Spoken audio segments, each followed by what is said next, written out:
क्या आप जानते हैं कि एक समय ऐसा भी आया था जब भगवान के परम भक्त ने उन्हीं पर अस्त्र उठा लिया था। ये कथा है भगवान परशुराम की, जिन्हें भगवान विष्णु का छठा अवतार माना जाता है, और उनके गुरु भगवान शिव की। भगवान परशुराम एक महान ब्राह्मण योद्धा थे। उन्होंने अपने गुरु भगवान शिव से ही युद्ध कला और दिव्य अस्त्र शस्त्रों का ज्ञान प्राप्त किया था। उनके जीवन का एक ही उद्देश्य था, अधर्म का नाश करना और धर्म की रक्षा करना। एक दिन परशुराम भगवान शिव से मिलने के लिए कैलाश पर्वत पहुंचे। वहां द्वार पर भगवान गणेश पहरा दे रहे थे। गणेश जी ने विनम्रता से कहा कि भगवान शिव विश्राम कर रहे हैं, इसीलिए अभी उनसे नहीं मिला जा सकता।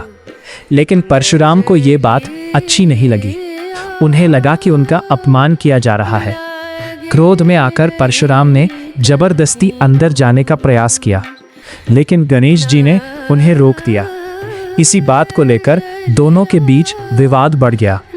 परशुराम का क्रोध इतना बढ़ गया कि उन्होंने अपना फरसा उठाया और गणेश जी पर प्रहार कर दिया। कहा जाता है कि इसी प्रहार के कारण गणेश जी का एक दांत टूट गया और तभी से वे एक दंत कहलाए। जब ये घटना भगवान शिव को पता चली तो वे अत्यंत क्रोधित हो गए। उन्होंने परशुराम को बुलाया और कहा कि उन्होंने बहुत बड़ा अधर्म किया है। अपने ही गुरु के पुत्र पर प्रहार करना अत्यंत गलत है। परशुराम भी अपने क्रोध में अडिग थे। उन्होंने कहा कि वे अपमान सहन नहीं कर सकते और जो उन्हें रोकता है वह उनके मार्ग में बाधा है। इसके बाद भगवान शिव और परशुराम के बीच एक भयंकर युद्ध आरंभ हो गया। एक ओर स्वयं महादेव थे और दूसरी ओर उनके ही शिष्य परशुराम।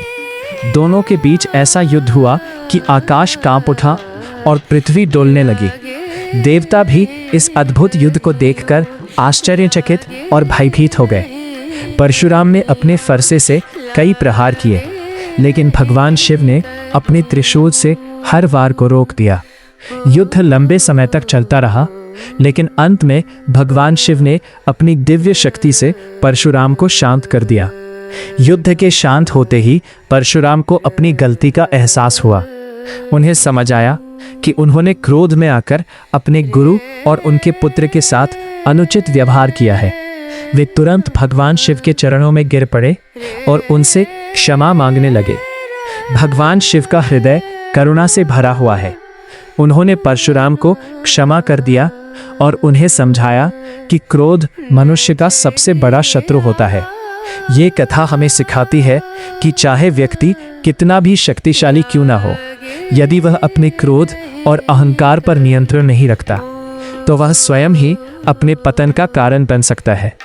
अगर ये वीडियो आपको अच्छा लगा है तो कमेंट में हर हर महादेव लिखें और हमारे चैनल भक्ति रहस्य को सब्सक्राइब ज़रूर करें।